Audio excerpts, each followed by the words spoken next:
Super Saravana ஸ்டோர்ஸ்ல December 16 இருந்து ஜனவரி 15 வரைக்கும் ஒவ்வொரு பிரான்ச்லயும் ஒரு கஸ்டமருக்கு ₹1,00,000 மதிப்புள்ள தங்க நகை பண்டிகை பரிசு. நடிகர் விஜயனுடைய ஜனநாயகன் ஆடியோ லான்ச் பரபரப்பாக மலேசியாவில் நடந்து முடிந்திருக்கிறது. ரொம்ப குறிப்பாக ஒரு தாவேகாவினுடைய ஆதரவாளர் கொடியை காட்டி மலேசிய போலீஸால் கைதானதில் தொடங்கி விஜய் சொன்ன குட்டி கதை கூட்டணி அமைப்பது அப்படின்னு பலவிதமான பூடகமான விஷயங்களை சொல்லியிருக்கிறார். என்னென்ன விஷயங்கள் பேசப்பட்டிருக்கிறது, இதில் அரசியல் ரீதியிலாக எது முக்கியத்துவம் வாய்ந்தது, எது வெறுமனே ஒரு பஞ்ச் டைலாகாக மாஸ் அப்பீலுக்கு படத்தை ஓட்டுறதுக்கு மட்டும் சொல்லக்கூடியதாக இருக்குது அப்படின்னு சமூக வலைதளம் முழுக்க பல விவாதங்கள் எழுந்திருக்கிறது. மலேசியாவில் என்ன நடந்ததுன்னு முடிவடைந்திருக்கக்கூடிய ஜனநாயகன் ஆடியோ லான்ச் கடைசி படம் என மீண்டும் பதிவு செய்திருக்கிறார் விஜய். அது அப்படித்தான் நடக்குமா? சொல்லப்பட்ட விஷயங்கள் அதில் பூடகமாக பேசப்பட்ட அரசியல் நேரடியாக அரசியல் எதிரிகளை பேர் சொல்லக்கூடாது, கட்சி பேர் சொல்லக்கூடாதுங்கிறதுனால அவர் எப்படி அதை எதிர்கொண்டிருக்கிறார் அப்படிங்கிற விஷயங்களை விரிவாக அலசுகிறது இந்த தமிழ் குரலின் வலுவான எக்ஸ்க்ளூசிவ் செய்தி தொகுப்பு. ஜனநாயகன் விஜய் அவர்களுடைய கடைசி படம் அப்படின்னு இப்போதைக்கு சொல்லப்படுகிற படம். அவருடைய ஆடியோ லான்ச் நமக்கு தெரியும், மலேசியாவில் நடந்தது, கோலாலம்பூரில். அது ரொம்ப பெரிய ஏறத்தாழ அளவுக்கு அதிகமான எண்ணிக்கையில் டிக்கெட்டுகள் விற்கப்பட்டு நீங்கள் அந்த லேயர் பை லேயராக உட்கார வைக்கப்பட்டது அந்த ஸ்டேடியம் அதெல்லாம் பார்த்தோம். ரொம்ப முக்கியமாக எது பிரேக்கிங்காக போச்சு அப்படின்னா, ஒரு தாவேகா தொண்டர் கைது செய்யப்பட்டிருக்கிறார். விஜயனுடைய ஆதரவாளர் தாவேகா கொடியை விஜய் ரேம்ப் வாக்கில் போகும்போது அதை காட்டி அவர் காட்டின உடனே அந்த கிரவுட் அப்படியே சீர் ஆகுது. அடனே நம்ம தலைவரோட கொடி இவ்வளோ தடை போட்டும் கொண்டு வந்துட்டாப்லையே அப்படின்னுட்டு, நண்பா பயங்கரமாக பண்ணிட்டேன் நண்பான்னுட்டு ஒரே துள்ளலோட, ஏன்னா ரேம்பாக்கு அவர் போகும்போது நீங்கள் ஒரு இடத்துல மட்டும் கொடி வருதுன்னா அட்டென்ஷன் அங்கே போகும்ல, அப்படி போட்ட வேகத்துக்கு ஒரு எனர்ஜியோட அந்த ஆடிட்டோரியமே மிகப்பெரிய அளவுக்கு அதிர்வலைகள். விஜய் அந்த ரேம்பாக்கை முடிச்சாரு. போலீஸ் அங்கே கரெக்டாக கவர் பண்ணிட்டாங்க, ஏன்னா கம்ப்ளீட்டாக கேமராஸ் ஓடிக்கிட்டு இருக்கு இல்லையா, கவர் பண்ணிட்டு இந்த பக்கம் ஸ்க்ரீனில் அந்த போட்டவரைய கொடியை தூக்கி காட்டினவரை ஃபோக்கஸ் பண்ணி ஆளை காட்டி எங்கே உட்காந்துருக்கீங்க எந்திருங்க அப்படின்னு எழுப்பி அவரை கூப்பிட்டு வர சொல்லி கைது பண்ணி வெளியில் அழைச்சிட்டு போன விஷயங்கிறது வீடியோங்கிறது நேற்றைக்கு இந்த ஆடியோ லான்ச் நடந்துகிட்டு இருக்கும்போதே வெளிவர தொடங்கியது. நான் ரேம்ப் வாக்குக்கு முன்னாடி விஜயனுடைய ஸ்பெஷல் ஹிட்ஸ் அப்படின்னுட்டு அவருடைய இந்த 33 ஆண்டு கால கரியரில் சில பாடல்களை எடுத்து லைவ் பர்ஃபார்மன்ஸஸ், லைவ் பேண்ட் பர்ஃபார்மன்ஸ்லாம் பார்த்தோம். பல முன்னணி பின்னணி பாடகர்கள் அங்கே போயிருந்தாங்கன்னு நம்ம பார்க்க வேண்டியிருக்கு. அந்த பர்ஃபார்மன்ஸ் எல்லாம் ஓடிக்கிட்டு இருந்துச்சு. ஏன்னா எங்கேஜ் பண்ணணும், நீங்கள் வந்து ஒரு 6 மணி நேரம் அப்படிங்கிறது போது 6 மணி நேரமும் விஜயனுடைய பர்ஃபார்மன்ஸை போட்டோம்னா அது சரியாக இருக்காது. அதுக்கு முன்னாடி என்னென்ன பேக்கேஜஸ் அப்படிங்கிறது இதெல்லாம் வந்து சேட்டலைட் ஓடிடிக்கு விற்பனை வேறு பண்ணிட்டு இருக்கிறாங்க பிஸ்னஸ்க்கு. அவங்க ஜனவரி 4ஆம் தேதி இப்போதில் என்னென்னா சின்ன கிளிப்பிங்ஸாக எடுத்து போடப்பட்டது எல்லாத்துக்கும் காப்பிரைட் ஸ்ட்ரைக்கை அந்த நிறுவனம் அடுத்து கொடுக்கும். அது ஒரு பக்கம் தனியான விவாதம். இப்போ மலேசியா போலீஸ் பிடித்து கொண்டு போனவருடைய நிலை என்ன அப்படிங்கிறது நமக்கு தெரியல. அவர் ஏதாவது மலேசியா அல்லது சிங்கப்பூரில் சிட்டிசனாக இருக்கிறாரா, இல்லை வேலை செய்ய போயிட்டு அப்ளை பண்ணிட்டு இருக்கிறாரா, இல்லை இங்கே தமிழ்நாட்டிலிருந்து போனவரா, இப்படியான கேள்விகள் எல்லாம் இருக்கிறது. நீங்கள் தமிழ்நாட்டில் போயிட்டு 2 நாள் உங்களுக்கான விசாங்கிறதே முடிகிறது அப்படின்னா அவங்க ரிமாண்ட் பண்ணுறாங்கன்னா அடுத்தது அவருடைய அது பாஸ்போர்ட்டில் அது ஒரு விஷயமாக எழுதப்படுகிறது, பிளாக் மார்க்காக வருது அப்படின்னா ரொம்ப பெரிய சிக்கலாக இருக்கும். நீங்கள் எப்படியான சூழல் வரும்போது உங்களுக்கான சட்ட உதவிகள் எப்படி செய்கிறது, பை சான்ஸ் அவர் இங்கே இருந்து போனவராக இருந்தால் இந்த கேள்விகள் எல்லாம் இருக்கிறது. தமிழ்நாடு போலீஸ் இந்த இடத்துல திராவிட மாடல் அரசாங்கமே அப்படின்னு பேசுவதற்கு வழி இல்லை. மலேசியா போலீஸ் அவங்க ஐஜிபி எல்லாம் பேச முடியாதுங்கிற ஒரு சூழல் இருக்குது. அதாவது ஒரு இடத்துக்கு போகிறோம் அப்படின்னா இப்போ இது ஒரு தனி நபராக நீங்கள் ஒரு மிஸ்கிரியண்ட்டாக அவரை கன்சிடர் பண்ணிக்கலாம், ஒரு ஃப்ரிஞ்சாக யாரோ ஒரு ஆள் என்றாலும் கூட எந்த நிகழ்வில் நடந்திருக்கிறது அவ்வளவு சொன்ன பிறகும் அப்படிங்கிற கேள்வி இருக்குது. குறைஞ்சபட்சமாக எல்லா இடத்துலையும் அப்படியான ஒரு க்ரௌடுன்னு இருக்குன்னா அதில் யாரோ ஒரு சிலர் கேட்க மாட்டாங்கனாலும் அது ஒன்று என்கிறதோட முடிந்ததுங்கிறது இப்போதைக்கு பரவாயில்லண்டா இருக்குது. பட் அவருக்கு ஏதாவது குறைந்தபட்ச உதவிகள் ஜனநாயகன் குழுவின் சார்பிலோ அல்லது தாவேகா கட்சியின் சார்பிலோ செய்யப்படுமா அப்படிங்கிறத நம்ம பொறுத்திருந்து தான் பார்க்கணும். இதில் ஒரு விஷயத்தை ரொம்ப நுட்பமாக பண்ணாங்க. அது வந்து பார்த்தீங்கன்னா கொடிக்கு தான் அனுமதி இல்லை. பட் இப்போ நீங்கள் வந்து இந்த லேயர் பை லேயராக அரங்கம் ஒவ்வொரு ஃப்ளோர் வைஸாக மேலே உட்கார்றாங்க இல்லையா, அவங்க கையில் ரிஸ்ட் பேண்டு கொடுத்துட்டாங்க. அதெல்லாம் வந்து பார்த்தீங்க அப்படின்னா நல்லா கிளிட்டர் ஆகக்கூடிய ஜொலிக்கக்கூடிய பேண்டு தான். அதெல்லாம் கரெக்டாக தாவேகா கொடியினுடைய வண்ணத்தில் கொடுத்துட்டு அந்த சிகப்பு மஞ்சள் சிகப்பு அப்படின்னு அந்த ரோல டிக்கெட் அவங்க தானே A to C கொடுக்குறாங்க. உதாரணத்துக்கு அப்படின்னா ABCD கொடுத்துட்டு அடுத்த நாளுக்கு வேற கலர் மஞ்சள் கொடுத்து அதுக்கு மேலே ரெட்டு கொடுத்தா எப்படி இருக்கும். ஒரே நேரத்தில் அரங்கம் முழுக்க அந்த பேண்டை மட்டும் இது பண்ணிட்டு லைட்ஸ் ஆஃப் பண்ணும்போது அது பெருசாக இருந்தது. அது பெரிய அளவுக்கு ஒரு நீங்கள் கொடி அலோவ் பண்ணலன்னா என்ன, நாங்கள் அரங்கத்தையே எங்கள் கொடியாக மாற்றிட்டோம் அப்படின்னு போட்டாங்க. அது ஒரு என்ன சொல்கிறது, ஒரு நுட்பமான ஒரு அழகியலான விஷயமாகவும் கூட அவங்களோட எந்தூசியாசத்துக்கு இருந்தது. இதில் நம்ம சீரியஸாக பார்க்க வேண்டியது அப்படின்னா விஜயினுடைய பேச்சு. நம்ம அதை நோக்கி தான் ப்ராப்பராக பார்க்கணும். எனக்காக 33 வருஷமாக தியேட்டர் வாசல் நின்ன ரசிகனுக்காக அடுத்த 30 வருஷம் அவனுக்கு துணையாக நிற்க நான் முடிவு பண்ணியிருக்கேன் அப்படின்னு அவர் பேசியிருக்கிறார். உடனே இந்த பக்கம் இருந்த பதில்கள், உங்களுக்காக பார்க்க வந்து நீங்கள் இவ்வளவு கிட்டத்தில் இருக்கும்போதே இறந்தாங்களே 41 பேர், அவங்களுக்கு துணையாக நீங்கள் வந்து போய் பக்கத்தில் நின்று பார்த்தீங்களா அப்படிங்கிற விஷயங்களை எழுப்புறாங்க. எனக்காக எல்லாத்தையும் விட்டு கொடுத்த ரசிகர்களுக்காக நான் சினிமாவே விட்டு கொடுக்குறேன் அப்படின்னுட்டு அந்தவும் ஒரு எமோஷனலாக அவர் பேசியிருக்கிறாரு. சினிமாவே அவர் விட்டு கொடுத்துருக்கிறார் அப்படிங்கிறத நம்ப வேண்டாம் அப்படின்னு ஒரு சாராரும், இல்லைங்க அவர் ஒரு தடவை முடிவு பண்ணிட்டா அவர் பேச்சு அவரே கேட்க மாட்டார் அப்படின்னு அவருடைய பஞ்சதையிலாக சொல்லி இன்னொரு தரப்புமாக அது ஓடிக்கிட்டு இருக்கு. பட் சமீபத்தில் நடிகர் கருணாஸ் ஒரு விஷயம் சொன்னார். அவர் இன்றைக்கு அரசியல்வாதியாகவும் இருக்கிறார். அவர் சொன்ன ஒரு விஷயம் கவனிக்க வேண்டியது, நீங்க 200 கோடி விட்டுட்டு வரீங்க அப்படின்னா இங்க வந்தா 2 லட்சம் கோடி சம்பாதிக்கலாம் அப்படின்னு வாய்ப்பு இருக்கிறதுனால தானே வரீங்க அப்படின்னு ஒரு குற்றச்சாட்டை வச்சாரு. அதாவது மார்க்கெட் ரேட்டு எவ்வளவு என்ன ஏதுங்கிறதெல்லாம் ஒரு முன்னாள் எம்எல்ஏ எப்படியோ உடைச்சு பேசுறது அப்படின்னு நம்ம அதை ஒரு பக்கம் பார்த்தாலும் கூட அரசியல் அதை விட அதிகமான ஏர்னிங் இருக்கு அப்படின்னா அது அது ரொம்ப உடைச்சு பேசியதாக இருந்ததோ நம்ம கவனிக்க வேண்டியிருக்கு. ஒரு வெள்ளந்தியாவே அவர் பேசிட்டாரோன்னு இவரை எடுத்துக்கிட்டாலும் சரி. ஸோ அப்போ 30 வருடங்கள் அப்படிங்கிறது ஒரு பீக் ஆக்டிவ் கரியரில் தான் நான் இருக்க போகிறேன் என்பதனுடைய ஒரு பதிவாக அவங்க பார்க்குறாங்க. ரசிகர்களுக்காக சினிமாவை விட்டு கொடுக்குறேன்னா அவர் திரும்ப திரும்ப கடைசி படம் கடைசி முயற்சி, அங்கே மேடையில் பேசிய சில நடிகர்கள் ஆகட்டும் சில டைரக்டர்ஸ் ஆகட்டும் நீங்கள் திரும்பவும் படம் நடிக்கணும் அப்படிங்கிற கோரிக்கை வச்சாங்க. நீங்கள் பல நேரங்கள் என்ன அப்படின்னா இது எல்லா அரசியல்வாதிகளும் அடிப்படையில் செய்வாங்க. திடீர்னு ஏதாவது ஒரு தோல்வி வந்துடும், டக்குன்னு ஒரு ஸ்டண்ட்டு, நான் இந்த தோல்விக்கு பொறுப்பேற்று தலைமை பதவியிலிருந்து விலகுகிறேன் அப்படின்ட்டு டக்குன்னு ஒரு ஸ்டண்ட் அடிப்பாங்க. இது யார் யாரெல்லாம் பண்ணியிருக்கா அப்படின்னா, நீங்கள் பல நேரங்களில் வந்து பார்த்தீங்கன்னா நிதிஷ்குமார் ஒரு முறை அந்த வேலையை பண்ணார். அது பயங்கர பேக் ஃபயர் ஆச்சு. ஏன்னா அவர் என்ன பண்ணார், 2014 எலெக்ஷனில் பாஜகவுக்கு எதிராக அவர் தனி அணியில் நிற்கிறாரு. அவங்க வந்து அங்கே மொத்தம் இருக்க 42ல் 2 என்னமோ தான் ஜெயிக்கிறாங்க. இதற்கு பொறுப்பேற்று நான் முதலமைச்சர் பதவி ராஜினாமா செய்கிறேன் ராஜினாமா பண்ணிட்டு விஸ்வாசி ஒரு ஆளை உட்கார வைக்கணும்ல, நான் இங்கே ஓபிஎஸ் மாதிரி இருப்பாருன்னு நம்பி அங்கே ஜித்தன் ராம் மஞ்சியை உட்கார வச்சாரு.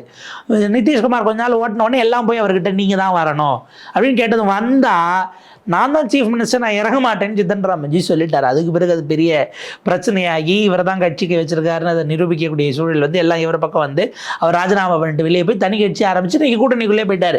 அது தனியாக போயிடுச்சு. அதே போல் நீங்கள் தாம்மா வரணும் அப்படின்ட்டு இங்கே சசிகலா அவர்களுடைய இதில் எல்லாரும் போய் அந்த சீன் என்னென்னா, இல்லை நீங்கள் திரும்ப வரணும், நீங்கள் தான் முதலமைச்சராக வரணும், நீங்கள் பழைய பன்னீர்செல்வமாக திரும்ப வரணும், அந்த மாதிரி போய் கேட்கறதுங்கிறது ஒரு இது நடக்கும். அப்படி நடந்த பிறகு என்னுடைய தொண்டர்களின் வேண்டுகோளை ஏற்று நான் திரும்ப வருகிறேன் அப்படின்லாம் அவங்க சொல்லுவாங்க. அது பல இடங்களில் நம்ம பார்த்துருக்கோம். பல அரசியல்வாதிகள், உதாரணத்துக்கு தேவேந்திர ஃபட்னவிஸ் நம்ம எடுத்துக்கலாம். இன்றைக்கி ஒரு மகாராஷ்டிரா முதலமைச்சர் பார்லிமெண்ட் எலெக்ஷனில் தோற்ற உடனே எனக்கு வந்து நான் துணை முதல்வர் பதவியை ராஜினாமா பண்ணுறேன்னு அவரே ஒரு கடிதம் எழுதினார் நேரடியாக மோடி அமித்ஷாக்கு. எனக்கு ராஜினாமா பண்ணுறேன், கட்சி பொறுப்பை என்கிட்ட கொடுங்க, நான் கட்சியை திரும்ப ஜெயிக்க வைக்கிறேன்னு ஒரு ஸ்டண்ட் அடித்தார். அவங்களா விலகுன்னு சொல்கிறதுக்கு முன்னாடி இப்படி சொன்னால் சரி பரவாயில்ல, நாங்கள் உங்களை நம்புகிறோம், நீங்கள் திரும்ப ஜெயிச்சு காட்டுங்கன்னு சொல்கிற அளவுக்கு இதெல்லாம் வந்து பொலிட்டிக்கலி அந்த மாதிரியான ஒரு நிலையில் அவர் இருக்கிறாரா அப்படிங்கிற கேள்வி இருக்குது. அவர் சில விஷயங்களை பேசுகிறார் மலேசியா அப்படின்னா. ஏன்னா நீங்கள் எந்தெந்த ஊருக்கு போனால் என்ன பேசணும்னு அவருக்கு தெரியும். நாகர்கோயிலுக்கு போனால் அங்கே என்ன பேசணும், வேளாங்கண்ணி, அது போல் வந்து பார்த்திங்கன்னா அங்கே இருக்கக்கூடிய நாகூர் தர்கா, இதெல்லாம் எப்படியோ. ஈரோட்டுக்கு போனால் மஞ்சள், பெரியார், நெசவாளர்கள், இப்படியோ அந்த மாதிரி இலங்கைக்கு அடுத்தபடியாக அதிகமாக தமிழர் இருக்கக்கூடியது மலேசியா அப்படின்னு பேசியிருக்காரு. மலேசியாவில் நண்பர் அஜித்தினுடைய படம் எடுக்கப்பட்டது. அந்த தளபதி அந்த ஒரு கெமிஸ்ட்ரி வேணும்னு எதிர்பார்க்குறாரு போல நண்பர் அஜித்தோட படம். என்னோட காவலன், குருவி போன்ற படங்கள் எல்லாம் கூட இங்கே தான் எடுக்கப்பட்டது அப்படின்னு அதெல்லாம் பேசியிருக்கிறாரு. இதில் அடுத்தது ஒரு பொலிட்டிக்கலி டைலாக் சொல்கிறாரு. அது வந்து இது ஏற்கனவே ரொம்ப நாளாக நம்ம தமிழ்நாட்டில் பலரும் சொன்னது தான். தமிழருவி மணியனில் தொடங்கி ரொம்ப அதிகமானவர்கள் அதிமுக பல பேர் வரைக்கும் கூட சொல்லிட்டாங்க, வலுவானவங்க நம்மளை எதிர்த்தா என்ன அர்த்தம், நம்ம ஜெயிக்கிற அளவுக்கு வலிமையாக இருக்கோன்னு அர்த்தம். என்ன சொல்ல வர்றாருன்னா, திமுக காரங்க நம்மளை திட்டுறாங்க, என்ன அர்த்தம், நம்ம அவங்கள ஜெயிக்கிற அளவுக்கு வந்ததுனால தான் நம்மளை திட்டுறாங்க, அப்போ நம்ம வளர்ந்துக்கிட்டு இருக்கோம், நம்ம வலிமையாக இருக்கோம்னு அர்த்தம், நம்மளை அவங்களே அடிக்கணும்னு நினைக்கிறாங்க அப்படின்னா நம்ம ஜெயிச்சிருவோன்னு பயந்து போய் தானே வராங்க அப்படிங்கிற ஒரு வசனத்தை சொன்னாங்க. இது கடந்த காலத்தில் யார் சொன்னா அப்படின்னா, நான் சொல்கிறது தமிழர் மண்ணிலிருந்து பாண்டிய வரைக்கும்னு சொன்னது, 10 பேர் சேர்ந்து ஒருத்தவனை வராங்கன்னா ஒரு ஆள் பலசாலியா இல்லை 10 பேர் பலசாலியா? கடைசியாக தமிழறிவு மணியன் அவர் அண்ணாமலையை ஆதரித்து எதிர்கால நம்பிக்கை நட்சத்திரம்னு 2024 இதில் எலெக்ஷனில் பேசினார். அவர் மோடியை இவ்வளோ பேர் எதிர்க்கிறாங்களே இத்தனை கட்சிகள் போது அவர் சொன்ன ஓமையும் இதுதான். அதுக்கு முன்னாடியே பல பேரும் அந்த ஓமை சொல்லிட்டாங்க. சமீபத்தில் ரங்கராஜ் பாண்டே வரைக்கும் அதை பேசியிருக்கிறாங்கன்னு பார்க்க வேண்டியிருக்கு. ஸோ அந்த ஒரு பாயிண்ட் அவர் எடுக்கிறாரு. அதே போல் வந்து பார்த்தீங்க அப்படின்னா அட்லிக்கு என்ன கோபமோ தெரில, விஜய் மேலே கிடையாது, ரஜினி மேலே. ஏன்னா ரஜினியை போகிற போக்கில் இழுத்து விட்டு விஜயோட, ஏன்னா அந்த காக்கா கழுகு கதைலாம் ரொம்ப பழசு. இவர் ஒரு கதை சொல்ல பதிலுக்கு அவர் ஒரு கதை சொல்லன்னு அந்த ஆடியோ லான்ச்சு விஷயங்களில் போச்சு இல்லையா? அதை தாண்டி அவங்க இப்போ இவர் அரசியலுக்கு வந்துட்டார். இவர் பிறந்த நாளைக்கு அவர் டேரெக்டாக விஷ் பண்ணலன்னு ஒரு விஷயம் ஓடிக்கிட்டு இருந்தது. இவர் அரசியலுக்கு வந்ததுக்கு ரஜினி வாழ்த்து சொல்லவில்லை. இதெல்லாம் ஒரு பனிப்போர் மாதிரி போயிட்டு இருந்துச்சு. ஆனால் எந்த சூப்பர் ஸ்டாரும் செய்யாத விஷயத்தை விஜய் செய்திருக்கிறார்னு அட்லி போற போக்கில் ஒரு விஷயத்தை கொளுத்தி போட்டிருக்கிறார். வரிசையா நீங்க 3 படம் எடுத்தீங்க, விஜய்க்கு எடுத்தீங்க, ரஜினிக்கு இது வரைக்கும் படம் பண்ணலங்கிறதுக்காக இப்போ நீங்க பாலிவுட் லெவலுக்கு போயிட்டீங்க. அப்போ அப்படியே போக வேண்டியதானே, எதுக்கு இப்போ இவர் சீன்றீங்க அப்படிங்கிற மாதிரி இருந்துச்சு. ஆனால் நெல்சன் ரஜினியை குறித்து இந்த சூப்பர் ஸ்டார் உதாரணத்துக்குள்ளெல்லாம் சொல்லலை. ஏன்னா அவர் ரஜினி கூட படம் பண்ணியிருக்காரு, நாளைக்கு பண்ணுறதுக்கும் வாய்ப்பு இருக்குன்னும் போது அந்த மாதிரியான ஒரு முரண் அப்படிங்கிறதையும் நம்ம பார்க்க வேண்டியிருக்கு. அதே போல் பார்த்தீங்கன்னா இன்னொரு முக்கியமான விஷயம் பேசியிருக்கிறாரு. இப்போ நம்மளை பற்றி ரீசெண்டாக ஒரு டாக் ஓடிக்கிட்டு இருக்கு, விஜய் தனியாக வருவாரா இல்லை அணியாக வருவாரா அப்படின்னு. இதுதான் ரொம்ப அதில் வந்து ரொம்ப ஒரு பீக் சீன் அப்படின்னா இந்த டைலாக் தான் நீங்கள் வைக்கணும். தனியாக வருவாரா அணியாக வருவாரா? நம்ம எப்போ தனியாக வந்திருக்கோம் அப்படின்னா கூட்டணிக்கு அவர் தயாராக அர்த்தம். 33 வருஷமா உங்கள் கூட நான் அணியாக தானே இருக்கேன் அப்படின்னு அந்த ஆடியன்ஸை பார்த்து கேட்குறாரு. அதுக்கு அர்த்தம் அணியாக தான் வரப்போகிறார். அதாவது எதிர்க்கிற அவங்க மட்டும்தான் இல்லை, கூட்டணி அப்படிங்கிறத நோக்கி அவர் நகருகிறார். சமீபத்தில் இவர் 2 நாளைக்கு முன்னாடி செங்கோட்டையன் சொன்னது, ஓபிஎஸ்டி டிவி எங்களோடு பேசி கொண்டிருக்கிறார்கள், ஆனால் கூட்டணி சேர்வார்களா என்பதை அவர்கள் தான் முடிவு செய்ய வேண்டும், எப்போ வேணாலும் முடிவு பண்ணலாம், என்ன வேணாலும் முடிவு பண்ணலான்னு சொன்னார் இல்லையா?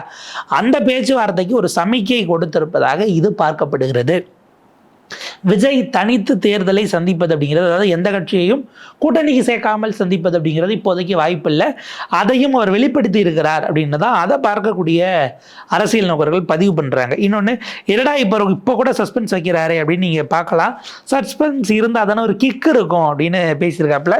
இதுக்கும் கைத்தட்டல் வாங்கணும்லாம் பேசல, மனசுல இருந்து பேசணும் அப்படின்லாம் விஜய் அவர்கள் பேசியிருக்கிறார்கள். அதாவது சஸ்பென்ஸ் அதான் இந்த இது அதில் தானே ஒரு கிக் இருக்குன்னா, அது அன்றைக்கி தில்லாலங்கடி படத்தில் ஜெயம் ரவி சொன்னதுன்னு நினைக்கிறேன். அப்போ தானே அதில் ஒரு கிக் இருக்கும் அப்படின்னு வாழ்க்கையில்.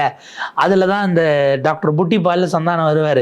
யாரோ இவன் ஆள் மனசுக்குள்ளே போய் இவன் ஒரு டாக்டர்னு நம்ப வச்சுருக்கிறாங்க, ஆக்சுவலாக இவன் தான் பேஷண்ட்டு அப்படின்னு அந்த ஒரு சீன் வரும். இப்போ விஜயை ஆதரிக்கக்கூடியவர்கள் இந்த பக்கம் அவர் அந்த படத்தில் வர ஜெயம் ரவி கேரக்டராக ஒரு கிக் இருக்கணும் இல்லை லைஃப்பில் அப்படின்றதுக்காக அவர் இறங்கியிருக்காரு, ஒரு வைப்பு பண்ணுறாரு, நாளைக்கு வருவார் பாருங்க அப்படின்னு இருக்காங்க. எதிர்த்தரப்பு விஜயை கொண்டு போய் சந்தான கேரக்டரில் பொறுத்துறாங்க.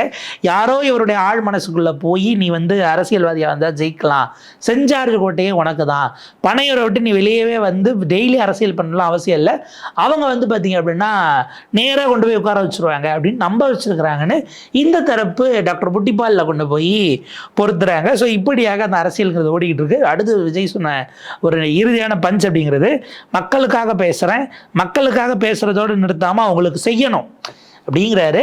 கடந்த ஒரு வாரத்தில் எக்கச்சக்கமான செக்டார்ஸ் தனித்தனியாக தமிழ்நாடு அரசுக்கு எதிராக போராடி கொண்டிருக்கிறார்கள். திமுக கொடுத்த வாக்குறுதியை நிறைவேற்றவில்லை அப்படின்னு இடைநிலை ஆசிரியர்களாகட்டும், செவிலியர்களாகட்டும், இப்படி வெவ்வேறு செக்டார்ஸ், தூய்மை பணியாளர்கள் நேற்றைக்கும் போராடி கைது செய்யப்பட்டிருக்கிறார்கள். இப்போ இந்த மாதிரி தனித்தனியாக செக்டார்ஸாக வரக்கூடியவர்களுக்காக விஜய் என்ன செய்தார், ஒரு அறிக்கை வந்திருக்கிறதா?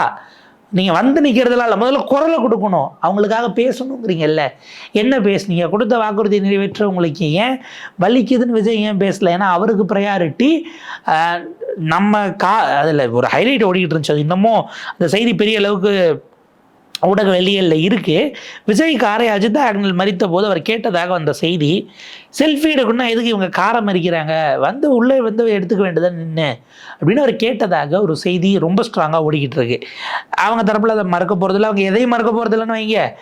அப்போ அஜிதா அகர்வால் யார், என்ன பிரச்சனைக்கு வந்துருக்கிறாங்க, இன்றைக்கி தூத்துக்குடி மாவட்டத்தினுடைய பொறுப்பாளர் பெயரை விஜய் அறிவித்தாரா, இல்லை ஏற்கனவே டிஜிட்டலி சைன் பண்ணதை போட்டு ரிலீஸ் பண்ணிவிட்டு அவர் வேறு எதுக்கும் ஆஃபீஸ்க்கு வந்தாராங்கிற கேள்வி வருது.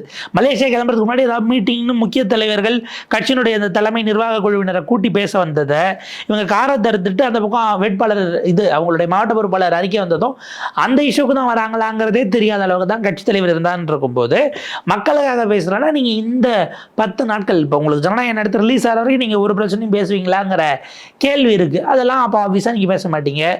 இது பாதிக்கக்கூடாது உங்களுக்கு. இந்த பக்கம் தேட்டரு ஸ்க்ரீனிங்கோ ரிலீஸோ ஸ்பெஷல் பேக்கேஜோ இல்லை அதனுடைய ப்ரொடக்ஷனுக்கான கம்பெனிக்கான வசூலோ இது எதுவும் பாதிக்கக்கூடாது என்பதற்காக நீங்கள் மௌனமாக இருக்க போகிறீர்களா அப்படிங்கிறதுக்கு இப்போ வரைக்கும் ஒரே கேள்வி தான். இந்த காவிரி விவகாரம், இந்த நடுவர் மன்றம் சம்மந்தமாக சமீபத்தில் உச்சநீதிமன்றம் வரைக்கும் போய் சில ரூலிங் எல்லாம் வந்தது. விஜய் ஏன் அதற்கு வாய் திறக்கவில்லைன்னு ஒரு கேள்வி இருக்குது. அது ரொம்ப சிம்பிளான பதில். அவர் காவிரி தெரியாது அப்படிங்கிறதெல்லாம் வேற. இந்த படத்தை தயாரித்திருக்கக்கூடிய தயாரிப்பு நிறுவனம் கர்நாடகா பேஸ்டு கம்பெனி. அவர் இதில் ஏதாவது கருத்து சொன்னால் அவர்களுக்கு பாதிப்பாகலாம் என்று ஒரு ஸ்ட்ராங்கான விஷயம் பேசப்படுகிறது. கமலஹாசன் கூட கன்னடா நீங்கள் எங்களுக்கு தம்பி தானே, எங்கள் வெளிலேருந்து வந்த மொழி தானேன்னு சொல்லி இஷ்யூ ஆச்சு. சினிமாக்காரராச்சு நீங்கள் கமலஹாசனுக்கு ஆதரவாக கருத்து சொல்லலை. ஏன்னா கடைசி படம் அதனுடைய வியாபாரம் என்கிற இடத்தில் தான் போகிறது. ஸோ அவராக இருக்கிறார். 2026 history repeats it self, let's be prepared to embrace it for the people, thank you அப்படின்னு அவர் பேசியிருக்கிறார். ஹிஸ்ட்ரி ரிப்பீட் இட் செல்ஃப் என்று விஜய் சொல்வதைத்தான் நம்மளும் எதிர்பார்க்குறோம். ஆனால் அந்த ஹிஸ்ட்ரி ரிப்பீட்ஸ் இட் செல்ஃப் என்பது அவர் சொன்னதை போல அவர் 1967 அல்லது 2016 அப்படிங்கிற கேள்வியும் இருக்கிறது. 2016 ஏறத்தாழ 5 முனை போட்டி, அதுபோக பல முனைகள் இருந்தது. திமுக காங்கிரஸ் அந்த அணி, இந்த பக்கம் அதிமுக தனியாக போனாங்க, நாம் தமிழர் தனியாக இருந்தது, பாஜக அந்த தேர்தலை தனியாக இருந்தது, இது போக மக்கள் நல கூட்டணி இருந்தார்கள். ஸோ அப்படியான ஒரு இடத்தை நோக்கி அது நகருகிறதா? ஹிஸ்ட்ரி ரிப்பீட் இன்செல்ஃப்னா எந்த இயரோட ஹிஸ்ட்ரி அப்படிங்கிற கேள்வியும் இருக்கிறது. ஸோ பொறுத்திருந்து பார்ப்போம் மக்கள் என்ன விஷயங்கள் வச்சுருக்கிறாங்க. அவர் பேசியிருக்கக்கூடிய இந்த செய்திகள், அதனுடைய இம்பேக்ட் அப்படிங்கிறது அவருடைய தொண்டர்களுக்கு உற்சாகமாக இருக்கும். இந்த ஜனவரி 4 தான் வெளியே வருது, அது வரைக்கும் இப்போ போயிட்டு இருக்க கிளிப்பிங்ஸ் தான். அதுக்கெல்லாம் மொத்தமாக காப்பிரைட்டை இந்த வாங்கியிருக்கக்கூடிய கம்பெனி அடிப்பாங்கன்னு நம்ம பார்த்துக்கலாம். உங்களுடைய சமூக வலைதள கணக்குகளை பாதுகாத்துக் கொள்ளுங்கள் நண்பா நண்பீஸ் அப்படிங்கிற ஒரு விஷயத்தையும் உங்களுக்கு நம்ம ஒரு ஃப்ரெண்ட்ஷிப் நோட்டில் சொல்ல வேண்டியிருக்கு. அடுத்து வேறொரு காணொலியில் இதனுடைய அப்டேட்ஸ் வந்தால் அது குறித்து பேசுவோம்.